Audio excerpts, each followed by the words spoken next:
Hello friends, कैसे हैं आप सब। आप सभी का स्वागत है लेट्स लर्न विद एनसीईआरटी में। बेटा आज हम tiger in the zoo class 10th का फर्स्ट फ्लाइट का पढ़ने जा रहे हैं पोयम।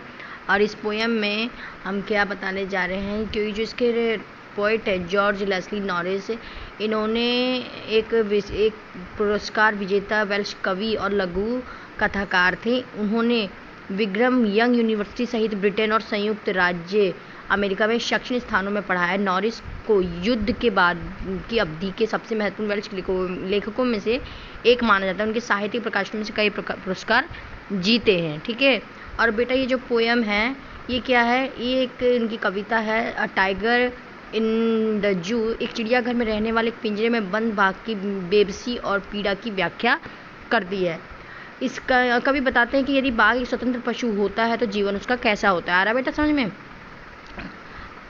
और बताता है कि ये इस कविता में टाइगर इन द जू जो कवि है बाघ के माध्यम से जानवरों की स्थिति के बारे में समझाने की कोशिश करते हैं। ठीक है, जिसे मनुष्य अपने मनोरंजन के लिए बंद कर देता है। बेटा ये एनिमल्स के ऊपर है, आपको आई थिंक समझ में आएगी कविता। ठीक है, हम ये पढ़ते हैं। मैं आपको ये इसकी पूरी हिंदी बता रही हूँ। ही टॉक्स, ये सारा यहाँ पूरा डिटेल समरी इन हिंदी बता रही हूँ।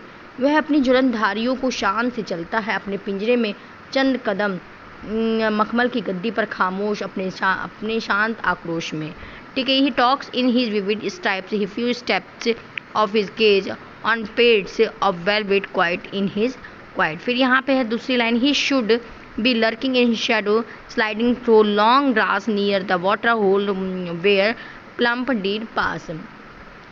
यहाँ पे बताना है वह छाया में दुबका हुआ होगा लंबी घास में सरकते हुए पानी की किसी स्रोत के पास, वहाँ जहाँ से मोटा हिरण गुजरता है। ठीक है बेटा, अब यहाँ आते हैं। यहाँ पे क्या कह रहा है, he should be snarling around houses at the jungle's edge baring his white fangs his claws terrorising the village. ठीक है। फिर यह वह छाया में दुबका होगा क्या नाम है, वह घरों के आसपास दहाड़ रहा होगा, जंगल के किनारों पर अपने सफ़ेद नुकीले दांतों में पंजों को दिखाकर गांव को आतंकित कर रहा होगा। ठीक है बेटा।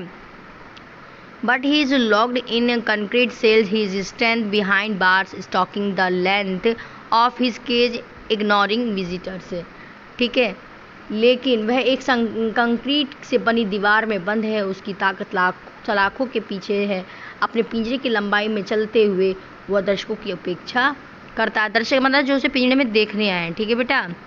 अब यहाँ पे चलते, he hears the last voice at night, the patrolling cars, and stares with his brilliant eyes at the brilliant stars। Okay बेटा। तो यहाँ पे है कि वह अपनी आखिरी आवाज़ सुनता है, पेट्रोलिंग कारें चमकदार आंखों से घूरता है चमकते सितारों को। तो ये रही पोयम, जिसकी समरी मैंने हिंदी में करा दी है और इसके क्वेश्चन आंसर भी करा दिए जाएंगे। आई थिंक आपको अगर ये मेरी वीडियो अच्छी लगे लाइक करें, सब्सक्राइब को ज़्यादा शेयर करें, ज़रूरतमंद बच्चों को पहुंचा दें। इसमें कोई आपकी फ़ीस नहीं लगती और भी बच्चों की हेल्प हो जाएगी। धन्यवाद बेटा, थैंक यू।